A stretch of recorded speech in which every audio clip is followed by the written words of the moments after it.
Baik, kita terus saja ingin mengikuti tentang perkembangan banjir, situasi banjir di Pahang. Jadi kita terus saja nak bersama dengan penolong kanan Pesuruhjaya Bomba, Insinyur Wan Muhammad Zaidi Wan Isa, Pengarah Jabatan Bomba dan Penyelamat Malaysia Negeri Pahang. Assalamualaikum Tuan. Waalaikumsalam. Apa khabar Cik Fazli? Alhamdulillah, saya dikasih sihat dan saya harapkan Tuan pun sihat juga. Baik Tuan, terus saja. Alhamdulillah. Ya. Kita nak tahu tentang situasi semasa di Pahang ni, bagaimanakah agaknya? Adakah masih lagi hujan dan mereka yang ditempatkan di PPS di sana adakah bertambah atau bagaimana Tuan?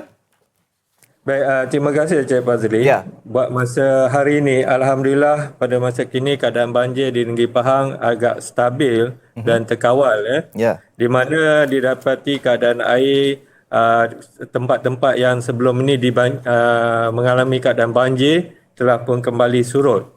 Cuma ada beberapa tempat saja lagi lah yang masih trend dia keadaan air naik tapi keadaannya tidaklah begitu membimbangkan. Walau bagaimanapun walaupun keadaan air telah kembali surut dan juga kebanyakan mangsa telah kembali kepada rumah masing-masing, Jabatan Bomba masih teruskan kerja-kerja pemantauan di setiap daerah yang dijangkakan boleh ditenggelami air sekiranya berlaku hujan yang lebat. Kita akan kekal untuk membuat rondaan di sana. Ya, Tuan. Ya, silakan Tuan. Ya, kalau kita lihat, negeri Pahang ni telah mula dilanda banjir pada 24 November, iaitu di daerah Raub, yang mana terdapat 8 buah pusat pemindahan banjir telah dibuka pada masa itu, yang melibatkan lebih kurang 150 orang mangsa yang telah dipindahkan kepada pusat pemindahan banjir tersebut. Tetapi keadaan dia telah pulih pada 15 Disember tahun 2020, jadi dia telah dibenarkan balik. Cuma pada 19 Disember, kita dapati di kawasan Sungai Ula dan juga di Jerantut dinaikkan semula oleh air lah. Kemudian kita tengok semalam, kedua-dua pusat pemindahan ini telah ditutup kerana kesemua mangsa itu seramai 38 mangsa telah kembali ke rumah masing-masing.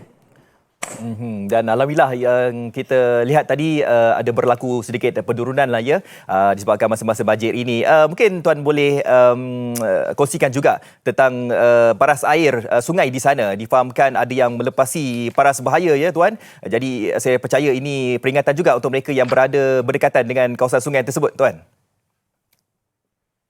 Tak clear Cik Fazli. Paras air sungai di beberapa kawasan, contohnya kalau kita lihat di sini, di Sungai Tembeling, di Sungai Pahang, di Temerloh, dan ada 7 sungai kesemuanya, di mana keadaan sungai di sana itu melepasi paras bahaya. Dan saya percaya ini akan menimbulkan rasa keresahan kepada mereka yang tinggal berdekatan dengan kawasan sungai tersebut. Mungkin Tuan boleh kongsikan tentang perkara ini, paras air sungai yang melimpah ni. Okey, kalau kita tengok paras air sekarang ni,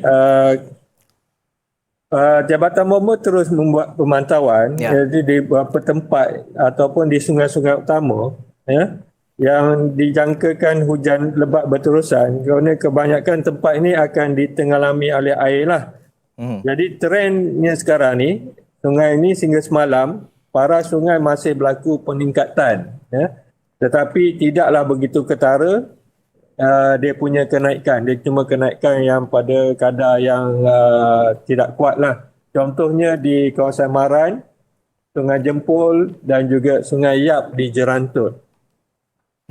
Dan selain daripada keadaan situasi banjir di sana, kita sedar hujan yang kerap berlaku di sana menyebabkan kawasan di sana berlaku pokok tumbang dan juga tanah runtuh.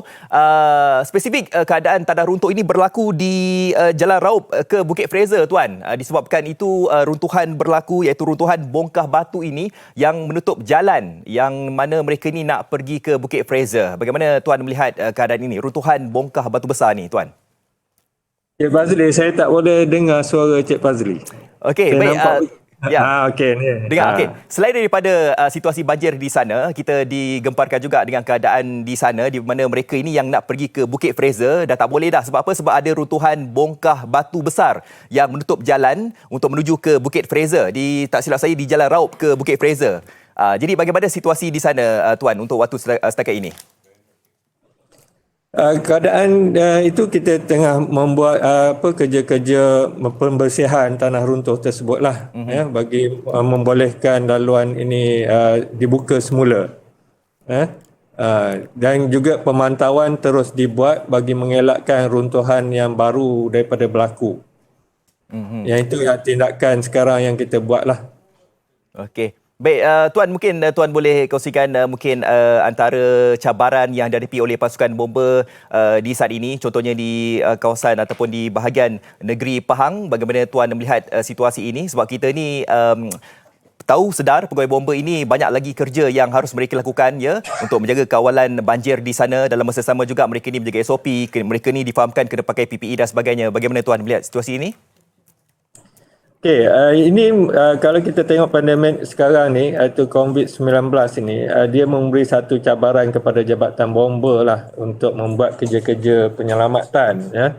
Terutama sekali apabila kalaulah ada kita membuat kerja-kerja penyelamat bagi mangsa-mangsa yang mungkin terdedah ataupun dijangkiti COVID-19. Walau bagaimanapun, kita perlu memastikan dan kita mengarahkan semua pegawai-pegawai kita supaya mematuhi dari segi SOP yang telah ditetapkan oleh kerajaan dan juga Jabatan Bomba sendiri. Yang mana kita perlu menggunakan PPE yang bersesuaian dan juga kita menjagakan jarak fizikal antara petugas dengan mangsa. Dan kita juga perlu melakukan sanitasi ke atas peralatan yang telah kita gunakan. Jadi ini semuanya adalah merupakan satu perkara yang baru bagi Jabatan Bomba dalam suasana keadaan banjir sekarang ni. Okey, baik Tuan, terima kasih atas segala laporan yang diberikan situasi banjir di negeri Pahang. Terima kasih Tuan. Selamat bertugas. Sama-sama, terima kasih. Ya, sama-sama. Penolong kanan Pesuruhjaya Bomba, isinya Wan Muhammad Zaidi Wan Issa, Pengarah Jabatan Bomba dan Penyelamat Malaysia Negeri Pahang. Ya, kita sedar ya anggota bomba di sana bekerja bertugas lumus ya untuk menyelamatkan masa banjir, dan difahamkan juga mereka ini juga ada di antara mereka ini anggota-anggota ini yang menguruskan jenazah COVID-19 di sana, iaitu daripada unit hazmat bomba.